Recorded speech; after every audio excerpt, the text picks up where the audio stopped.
چوہا چوہیا, چھیڑا چڑیا, گدا گدیا. مؤنث بناتے وقت کبھی مذکر کے آخر میں نون کا اضافہ کر کے مؤنث بنا لیتے, جیسے ناگ سے ناگن وغیرہ. اس طرح یعنی یہاں پہ ہم نے یہ سیکھا. پہلا یہ کہ مذکر کے آخری حرف کو نون سے بدل دیا جاتا ہے, اور کبھی آخری حرف کو کے آگے نون کا اضافہ کر دیا جاتا ہے, یا تو نون سے بدلتے ہیں یا نون کا اضافہ کرتے ہیں, جیسے فرنگی فرنگن, دلہا دلہن. اس طرح مؤنث بناتے وقت کبھی مذکر کے آخری حرف کو حذف کر کے اور کبھی بغیر حذف کے نون یا الف نون کا اضافہ کرتے, اونٹ اونٹنی, جٹ جٹانی, مغل مغلانی, تینڈت تینڈتانی. اس طرح مؤنث بناتے وقت کبھی مذکر کے آخری حرف میں تبدیلی کر کے یا بغیر تبدیلی کی اضافہ کر کے مؤنث بناتے ہیں.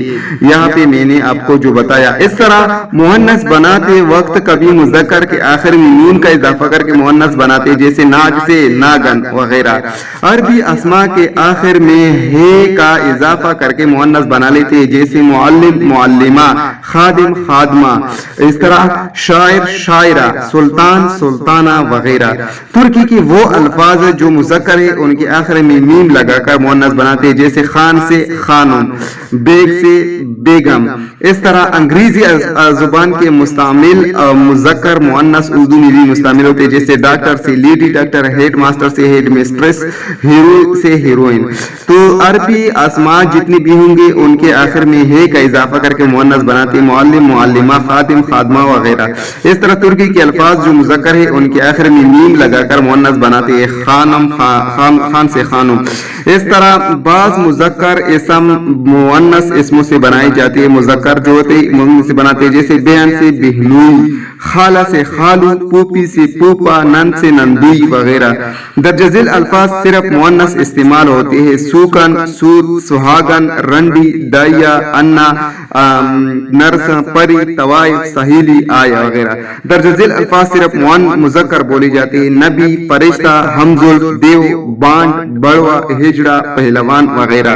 درج ذیل الفاظ مذکر اور مؤنث دونوں حالتوں میں استعمال ہوتے ہیں, یتیم, بچہ, مسافر, داروغہ, غریب, مہمان, میزبان, کھلاڑی, دوست, فرزند, صدر, وزیر اعظم, اسپیکر, ممبر, رکن, پروفیسر, پرنسپل, سیکرٹری وغیرہ.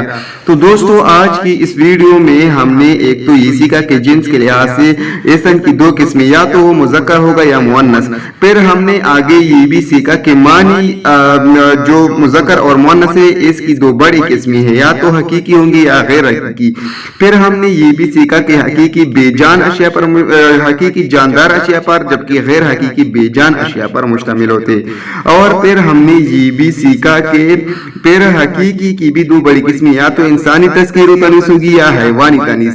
پھر اس کے حوالے سے مختلف ہم نے قاعدے سیکھے. ایک قاعدہ یہ کہ اردو میں مذکر سے مؤنث بنانے کے لیے الگ الگ الفاظ موجود ہیں. دوسرا یہ کہ اگر مذکر الفاظ کے آخر میں الف یا ہے لگائی آئے تو اس کو مؤنث بناتے وقت یا معروف میں تبدیل کرتے ہیں. اور تیسری ہم نے سیکھی اگر مذکر کے آخر میں نون یا رے ہو تو مؤنث بناتے وقت آخر میں یہ لگاتے ہیں. اور ساتھ میں ہم نے یہ کہ مذکر کے آخری حرف کو نون سے بدلتے اور کبھی آخری حرف کے آگے نون کا اضافہ کرتے.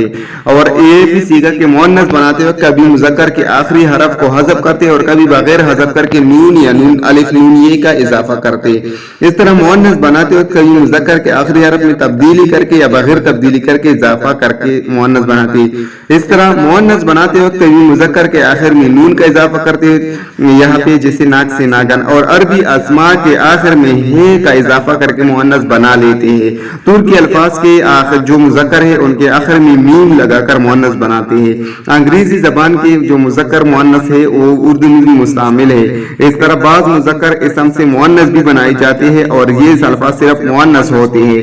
اور درج ذیل الفاظ مذکر اور مؤنث دونوں حالتوں میں استعمال ہو سکتے ہیں, یتیم, بچہ, مسافر, داروغہ, غریب, مہمان, میزبان, کھلاڑی, دوست. تو دوستو امید ہے آج کی یہ ویڈیو جو میں نے آپ کو بتائی اس میں مذکر اور مؤنث کی اقسام اور پھر حقیقی اور غیر حقیقی میں سے حقیقی کی اقسام, انسانی اور حیوانی تذکیر و تانیث, اور اس کے جو مختلف 14 قاعدے میں نے آپ کو آج کی اس ویڈیو میں بتائے, 14 قاعدے ان کے تھے. تو دوستو امید ہے آج کی یہ ویڈیو آپ کو ضرور پسند آئی ہوگی. اگلی ویڈیو میں ہم مزید تذکیر و تانیث کے حوالے سے سیکھنے سمجھنے کی کوشش کریں گے.